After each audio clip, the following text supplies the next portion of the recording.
ನಮಸ್ಕಾರ ಎಲ್ಲರಿಗೂ ವರ್ಷ ಅಡುಗೆ ಮನೆಗೆ ಸ್ವಾಗತ. ಫಸ್ಟ್ ಟೈಮ್ ನಮ್ಮ ಚಾನಲನ್ನು ನೋಡ್ತಾ ಇದ್ರು ಸಬ್ಸ್ಕ್ರೈಬ್ ಮಾಡಿಕೊಂಡು ನೋಡಿ. ಇವತ್ತು ನಮ್ಮ ಚಾನಲಲ್ಲಿ ಗಟ್ಟಿ ಚಟ್ನಿ ಕೊಬ್ಬರಿ ಚಟ್ನಿಯನ್ನು ಹೇಗೆ ಮಾಡೋದು ಅಂತ ನೋಡೋಣ ಬರ್ರಿ. ಇದನ್ನು ಮಾಡಲು ಮೊದಲು ಒಂದು ಅರ್ಧ ಕೊಬ್ಬರಿ ಹೋಳು ತೊಗೊಂಡಿವಿ. ಇವನ್ನೇ ಸಣ್ಣಗೆ ಈ ರೀತಿಯಾಗಿ ಕಟ್ ಮಾಡ್ಕೊಳ್ಬೇಕು.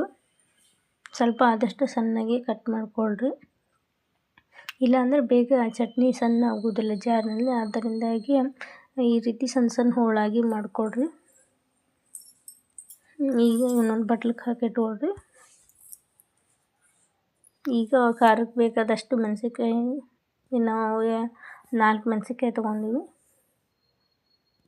ಸ್ವಲ್ಪ ಕೊತ್ತಂಬರಿ, ನೀರಿನಲ್ಲಿ ಚೆನ್ನಾಗಿ ತೊಳೆದಿಟ್ಕೊಂಡಿರುವಂಥ ಕೊತ್ತಂಬರಿ, ಒಂದು ಸ್ವಲ್ಪ ಶುಂಠಿ, ಸಿಪ್ಪೆಯನ್ನು ತೆಗೆದಿಟ್ಕೊಂಡಿರುವಂಥ ಹಸಿ ಶುಂಠಿ, ಒಂದು ಬೆಳ್ಳುಳ್ಳಿ, ಜೀರಿಗೆ, ಸ್ವಲ್ಪ ಬೆಲ್ಲ, ಒಂದು ಸ್ವಲ್ಪ ಹುಣಸೆಹಣ್ಣು ಮತ್ತು ರುಚಿಗೆ ತಕ್ಕಷ್ಟು ಉಪ್ಪು. ನಾವಿಲ್ಲಿ ಕೆಂಪು ಉಪ್ಪು ಬಳಸ್ತಾ ಇದ್ದೀವಿ, ನೀವು ಯಾವುದಾದ್ರೂ ಬಳಸ್ಬೋದು. ಈಗ ಒಂದು ಜಾರಿಗೆ ಸಣ್ಣದಾಗಿ ಹೆಚ್ಚಿಟ್ಕೊಂಡಿರೋಂಥ ಕೊಬ್ಬರಿ ಹೋಳನ್ನು ಹಾಕ್ಕೊಳ್ರಿ. ಈಗ ಮತ್ತು ಕೊತ್ತಂಬರಿ ಹಾಕ್ಕೊಳ್ರಿ. ಖಾರ ನಿಮಗೆ ಖಾರ ಜಾಸ್ತಿ ಬೇಕಾದರೆ ಜಾಸ್ತಿ ಹಾಕ್ಕೊಳ್ರಿ, ಕಮ್ಮಿ ಬೇಕಾದರೆ ಕಮ್ಮಿ ಹಾಕ್ಕೊಳ್ರಿ. ನಾವಿಲ್ಲಿ ಸ್ವಲ್ಪವೇ ಹಸಿಮೆಣಸಿನ್ಕಾಯಿ ಹಾಕ್ಕೊಂಡಿದ್ದೆ. ಶುಂಠಿ ಮತ್ತು ಬೆಳ್ಳುಳ್ಳಿಯನ್ನು ಹಾಕ್ಕೊಂಡಿದ್ದೆ. ಶುಂಠಿ ಆರೋಗ್ಯಕ್ಕೆ ತುಂಬಾ ಒಳ್ಳೆಯದು. ಮತ್ತು ಒಂದು ಅರ್ಧ ಚಮಚ ಜೀರಿಗೆ ಹಾಕ್ಕೊಳ್ರಿ, ಬೆಲ್ಲ ಹಾಕ್ಕೊಳ್ರಿ, ಮತ್ತು ಒಂದು ಸ್ವಲ್ಪ ಹುಣಸೆಹಣ್ಣು ಹಾಕ್ಕೊಳ್ರಿ. ಹುಣಸೆಹಣ್ಣು ಹಾಕ್ಕೊಳ್ಳೋದ್ರಿಂದ ಚಟ್ನಿ ಬೇಗನೆ ಹಾಳಾಗೋದಿಲ್ಲ, ಭಾಳ ಹೊತ್ತನ ಚೆನ್ನಾಗಿರ್ತೈತಿ ಇದು. ಈಗ ಇದನ್ನು ನೀರು ಹಾಕ್ಕೊಂಡು ನುಣ್ಣಗೆ ರುಬ್ಕೊಂಡು ಬನ್ನಿ. ನೋಡಿ ಈ ರೀತಿಯಾಗಿರಬೇಕು ಚಟ್ನಿ. ಈಗ ಇದಕ್ಕೊಂದು ಒಗ್ಗರಣೆ ಮಾಡೋಣ ಬರ್ರಿ. ಈಗ ಗ್ಯಾಸ್ ಹಚ್ಕೊಂಡು ಒಂದು ಬೊಗಣಿ ಇಟ್ಕೊಂಡು ಅದಕ್ಕೆ ಎಣ್ಣೆ ಹಾಕ್ಕೊಳ್ರಿ. ನಾವಿಲ್ಲಿ ಗಾಣದ ಎಣ್ಣೆ ಬಳಸ್ತಾ ಇದ್ದೀವಿ, ನೀವು ಯಾವುದಾದ್ರೂ ಬಳಸ್ಬೋದು. ಎಣ್ಣೆ ಬಿಸಿ ಆದಮೇಲೆ ಬೆಳ್ಳುಳ್ಳಿ ಹಾಕ್ಕೊಳ್ರಿ.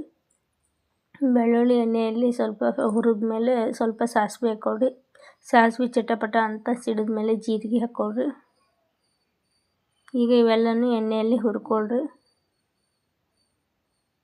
ಈಗ ಇದಕ್ಕೆ ಒಂದು ಅರ್ಧ ಚಮಚದಷ್ಟು ಕಡಲೆಬೇಳೆ ಹಾಕ್ಕೊಳ್ರಿ, ಒಂದು ಅರ್ಧ ಚಮಚದಷ್ಟು ಉದ್ದಿನಬೇಳೆ ಹಾಕ್ಕೊಳ್ರಿ.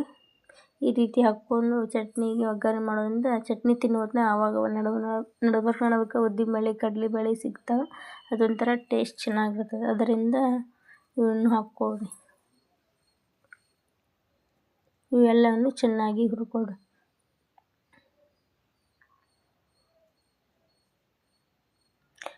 ಈ ಕೊಬ್ಬರಿ ಚಟ್ನಿ ಅಂಕರ ಆರೋಗ್ಯಕ್ಕೆ ತುಂಬಾ ಒಳ್ಳೆಯದು. ಹಸಿ ಕೊಬ್ಬರಿ ಈ ರೀತಿಯಾಗಿ ಚಟ್ನಿ ಮಾಡಿ ತಿನ್ನುವುದರಿಂದ ಇದು ಹೃದಯದ ಆರೋಗ್ಯಕ್ಕೆ ತುಂಬಾ ಒಳ್ಳೆಯದು ಮತ್ತು ತೂಕವನ್ನು ಹೆಚ್ಚಿಸಲಿಕ್ಕೆ ಸಹ ಸಹಾಯ ಮಾಡ್ತೈತೆ ಈ ಚಟ್ನಿ. ಮತ್ತು ಈಗ ಇದಕ್ಕೆ ತೊಳೆದಿಟ್ಟುವಂಥ ಸ್ವಲ್ಪ ಕೊತ್ತಂಬರಿ ಹಾಕ್ಕೊಂಡು ಎಣ್ಣೆಯಲ್ಲಿ ಹುರ್ಕೊಳ್ರಿ.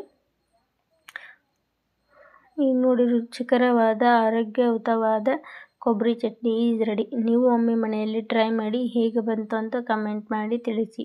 ಹಾಗೆ ನಮ್ಮದು ಇನ್ನೊಂದು ಚಾನಲ್ ಇದೆ, ವರ್ಷ ವ್ಲಾಗ್ಸ್ 84 ಅಂತ. ಅದರ ಚಾನಲಿನ ಲಿಂಕನ್ನು ಡಿಸ್ಕ್ರಿಪ್ಷನಲ್ಲಿ ಕೊಟ್ಟಿರ್ತೇನೆ, ಹೋಗಿ ನೋಡಿ. ಆ ಚಾನಲ್ಗೂ ಸಹ